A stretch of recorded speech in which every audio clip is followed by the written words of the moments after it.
On Central News tonight, the House of Science. The nation wants a piece of the pie. The Waipa Sportsperson of the Year. We have her in studio. And the Bay Twisters.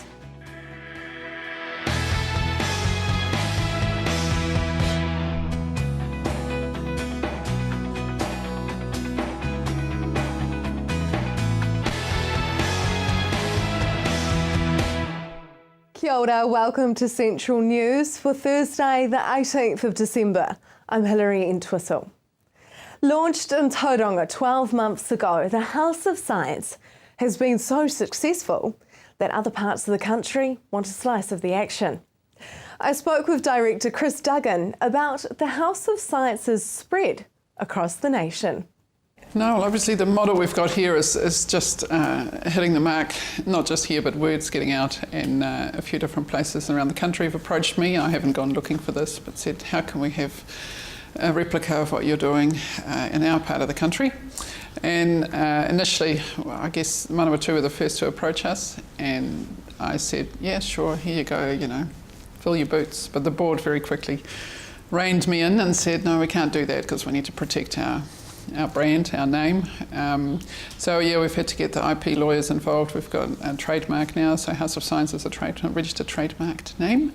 And we've drawn up a licence, so there's now 3 people that have purchased those licences to start a House of Science next year. And the first one is the Manawatu, like I said. It's going to be run by a couple. They're employing a educational scientist specialist person, and it's run under their brand of Active Minds Aotearoa, and it's still going to be called a House of Science, and it's going to be based in Te Manawa, which is the Palmerston North City Council's art museum and used to be science centre but hasn't for a while, so it's going to be based there. So that's really exciting.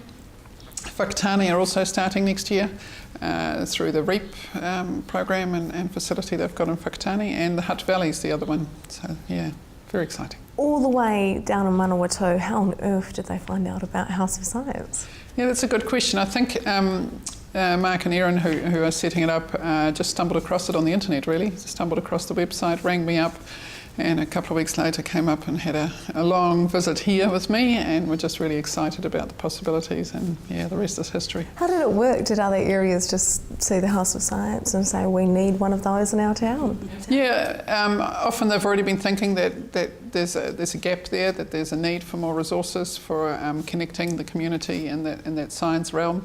And when they've done the research and seen that we're already doing it here, they say, well, why recreate what you've already got and a model that's working.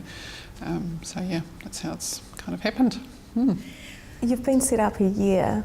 Looking back a year ago, did you see this happening? Oh, nowhere near, no.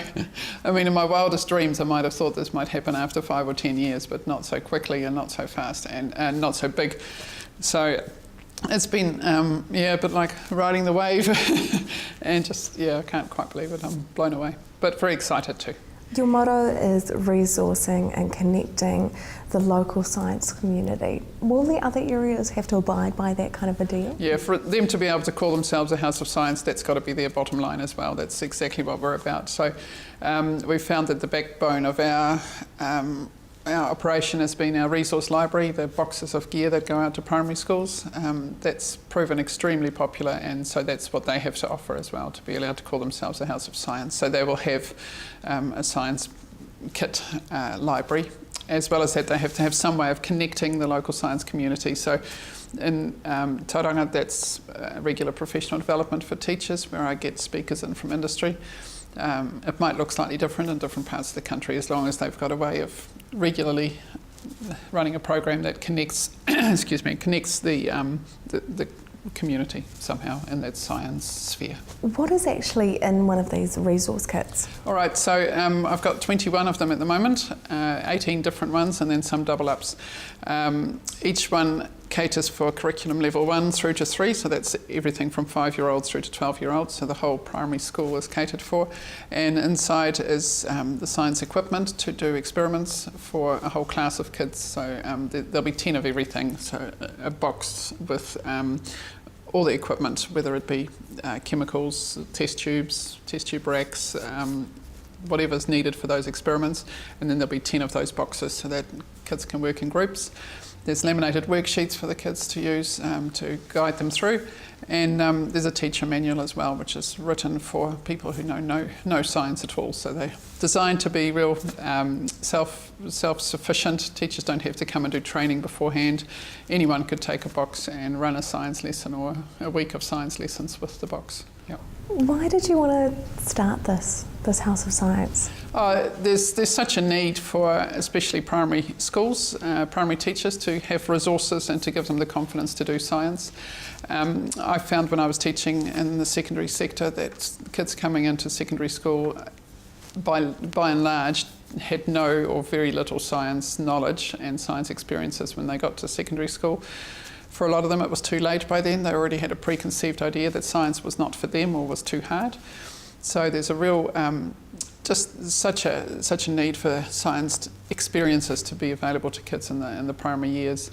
But also the secondary students, especially locally, weren't aware of the science career opportunities here in the Bay of Plenty. So I wanted to make them more aware of that. So that's where the connecting the local industries comes into it. What does that motto mean to you, resourcing and connecting the local science community? Yeah, so it's about getting everyone who operates in that science realm, whether it's a preschool teacher or a researcher at the university, to talk to each other and to be aware of what the needs are, where the local flavour is when it comes to science. We've got incredible things happening here in the Bay. Marine science, we've got in Rotorua, we've got freshwater science, we've got a whole lot of horticulture obviously happening, and a lot of our local kids aren't aware of that. So it's breaking down those barriers, it's getting them to talk to each other, it's finding ways of just connecting everyone, and just for the betterment of the whole of society really, and our economy's got a benefit too. What is one of the biggest misconceptions that you've come across about science? It's too hard. I think that's a really common thing. Teachers find it scary if they're not from a science background or haven't been science trained, whereas in reality science is everywhere. It's the world we live in is a scientific world, and it's being able to put the science glasses on, I guess, to look at that world. That's what the nature of science is all about, and that's what we're trying to get kids to see, that scientists aren't just people they aren't people who solve all the problems. They're people who look at the world in a certain way and then try and come up with some answers or some explanations of why the world works like that, ultimately for the betterment of society. So where can a career in science lead us? Well, as far as I'm concerned, just about every career has some science in it, but the obvious ones are, your health sciences, including veterinary, but also engineering. And I think these days, with the emphasis we have on our primary industries needed to add value to the primary industry, we need innovative, out-of-the-box kind of thinkers who have a firm scientific background, but also can apply that in different scenarios. So the future of New Zealand depends on it, as far as I'm concerned. If you'd like to find out more, or perhaps you're a teacher and you'd like to book one of the resource kits for next year, you can do so online at houseofscience.org.nz. Coming up after the break, Joelle King is in studio telling us about her recent injury.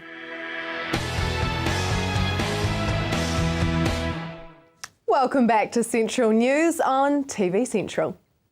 Joelle King is #1 in New Zealand and #4 in the world in squash, and has her eyes set on achieving more. Currently recovering from injury, I caught up with her to find out about her latest award. Now, you've recently won Waipa Sportsperson of the Year, and which is also won as a junior. Tell me about that. Yeah, I mean, it's always really nice to be recognised in your community.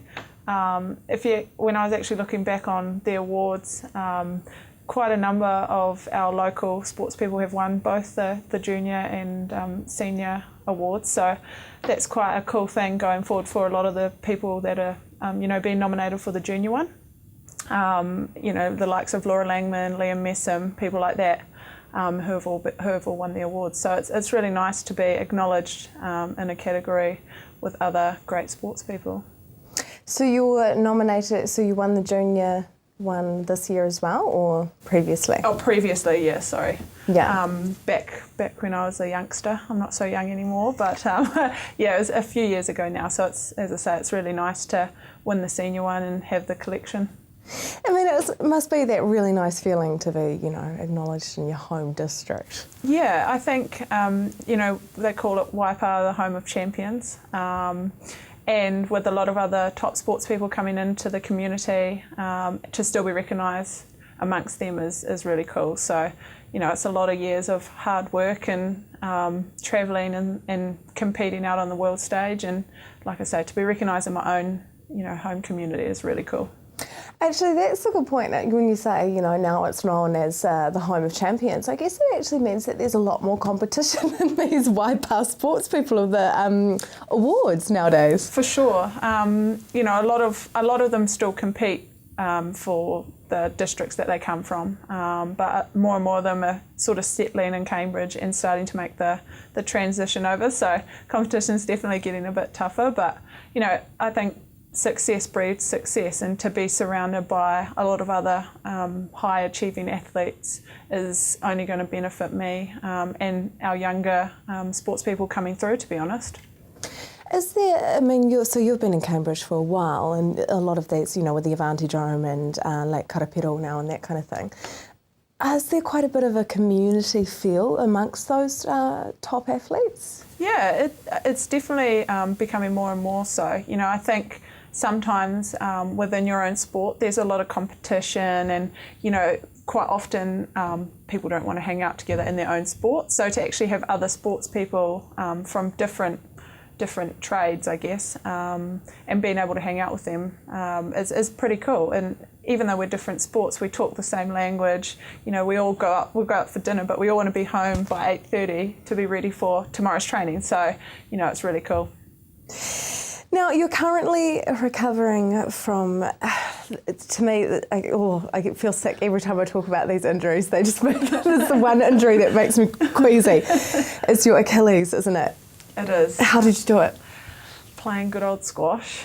Yeah, it was just a couple of weeks after the Commonwealth Games, and playing in our nationals and One Love Up, and just went to go forward and it completely snapped. So yeah, it's been quite an eye-opener for me, really. I've never had any injury, let alone a major, such as an Achilles. So it's, you know, I thought I'd be really depressed and really down, but I've just used it as a real positive sort of forced break, which I would have never taken. If this didn't happen, I mean, that night I was due to fly to Hong Kong and China. So, you know, sometimes you can get on like a little rat in that little wheel, sort of going round and round and round, and it's quite nice sometimes to just take a step back and get a fresh perspective. And if anything, it's just fueled the fire more so for me.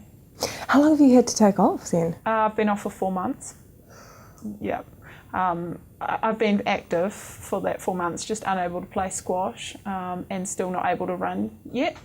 So that's going to happen in a couple of weeks. But yeah, just like I say, just finding different things to do, you know, going back to swimming and rowing and, you know, getting out of the squash court, which has been really, really refreshing. So yeah, it's I'm going to be really excited when I get to run for the first time.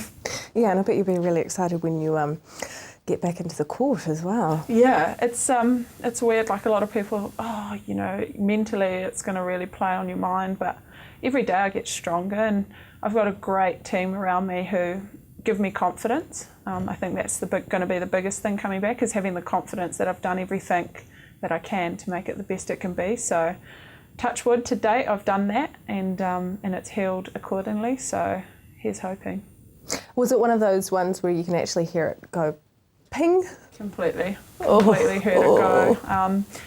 You know, a year before I was with my friend when she did hers, we were doing a test together, and I heard hers go. So as soon as I did it, I knew exactly what had happened. So yeah, it's possibly could make it worse, actually. I guess it was easier to sort of deal with it, and not seeing her go through her recovery and seeing her now where she's at just reassures me that I'll be able to get back to where I was.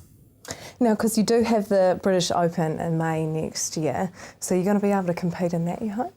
Yeah, I mean, right now is our busy season. There's the World Championships happening in Cairo at the moment. So, you know, I'm back here watching that. And I thought I'd be a lot more envious. But if anything, I've really looked forward to watching the other girls play. And I think I've actually learnt quite a lot from just watching and not actually just being on the court all the time, because you can see quite a bit from behind the court. So, yeah, I'm working hard to be back in May. I'll be able to start playing in February, and I don't want to take that international court until I'm back to where I was, or even better. You know, I don't want to turn up and just make up the numbers. I want to be back to win. So, yeah. I suppose you're kind of on a forced sabbatical, aren't you? You're kind of studying from the outside. Yeah, I'm following the footsteps of a lot of other athletes that are taking sabbaticals at the moment. Yeah, it's like I said, it's been refreshing, and it's the first time in a very long time that I've got to be in one place for 4 months. Usually I'm only at home for sort of 3 weeks at a time, and it's been nice to just be a wife and be at home for a while. And just live a pretty normal life for a change. Your passport's probably quite happy. Yeah, to be rested getting for a little bit on the full side. Because you are currently number 4 in the world. Now that is quite amazing, I'm surprised that we don't hear more about you. You're number 4 in the world. That's huge. Yeah, I think because we're not an Olympic sport, it kind of falls under the radar a lot. But yeah, it's an achievement. And I guess sometimes you can get so caught up on where you're trying to get to.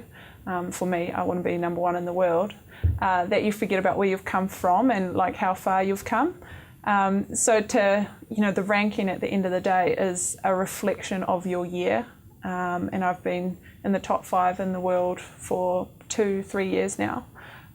So I guess I deserve to be there, but it still doesn't feel quite good enough until I get to where I'm aiming to go. So next year you want to be number 1? Yeah, for sure. Like I said, this break is, if anything, just fueled the fire more, and I thought I really wanted it before I got injured, but it's that same old thing. When something's taken away from you, you really truly realise how much you want it, and when I'm back and able to fully train, nothing's going to beat me really. So I'm just excited to get back into it. Well, there we go. You heard it here first. Joelle King, next number 1 in the world. For more information and to follow Joelle's journey, you can go to joelleking.com. After the break, the Bay Twisters. We're twisting and throwing people in the air.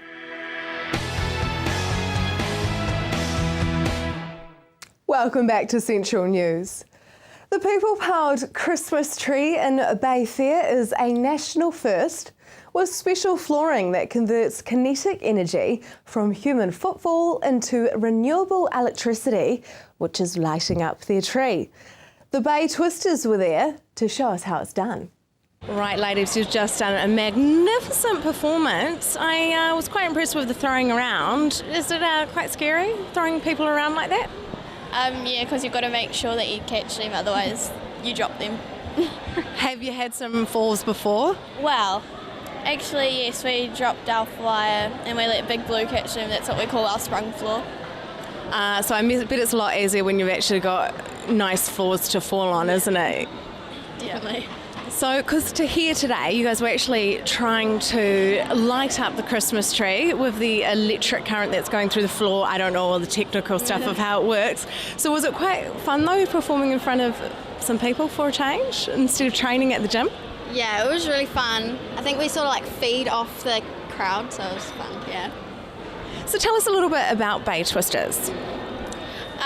Well, we're a non-profit cheerleading club, which means that we don't we put all the money back into the gym instead of keeping it for ourselves. Now, why cheerleading? What on earth made you think, you know what, I want to go there and get thrown around? Well, I started off with gymnastics, and I used to be quite interested in dance, and then cheerleading is a bit of dance, tumbling and stunts, so it's a bit of everything, so it's quite fun. It is a bit of both, isn't it? It's a bit of gymnastics and dance mixed together. Was it the movie Bring It On that inspired you to start? No, actually, my friend, she got me into it because I went to one of her training sessions and then I like freaked out, like, oh my god, I want to do this, and so I signed up. Because you guys competed at the Nationals recently and you placed very, very well, didn't you? Yeah, it was pretty fun, like, because it was a 2-day comp, and the first day we came third, but the second day we, stuff happened and we ended up coming fourth, but we were still really proud of ourselves, like it was Nationals, so we did quite well. How do you train for this? I mean, what are you going to do? Like jump and jump and jump and jump and jump and jump and jump and flip and flip and flip? What else do you do? Well, we do stuff called full routines, which means we do absolutely everything in our routine, and we just do that over and over and over again, and it gets quite tough. And we also do conditioning to build up our strength so we don't drop our people. Yeah. That's very clever to do that. But that's the thing, isn't it?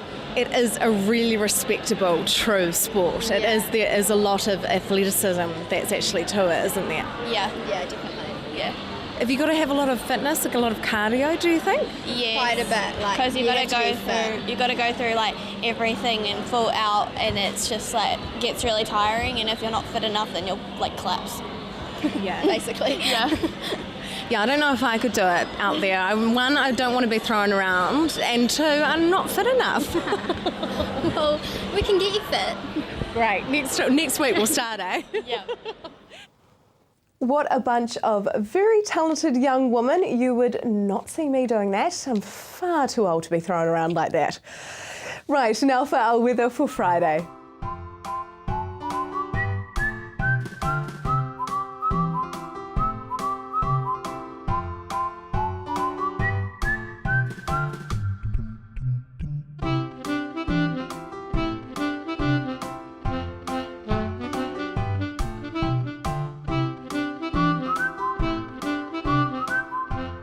Now for the marine forecast for our regions.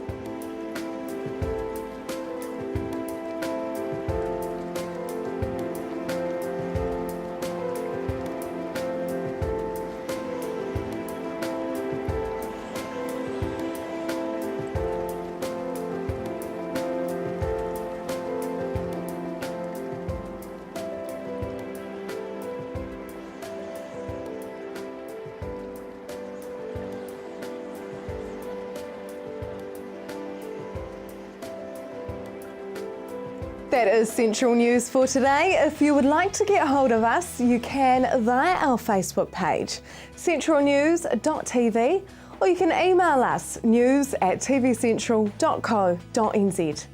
On tomorrow's show, the Sally's Army, they need your help, and the Marine app to get you by for the summer. Until then, I'm Hilary Entwistle. I hope you have a lovely evening.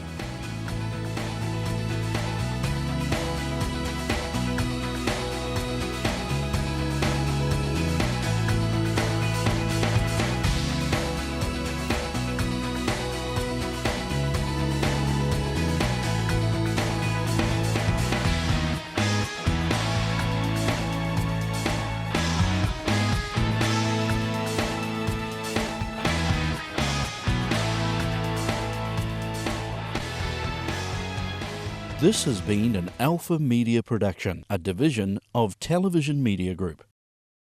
Supporting local content so you can see more of New Zealand on air.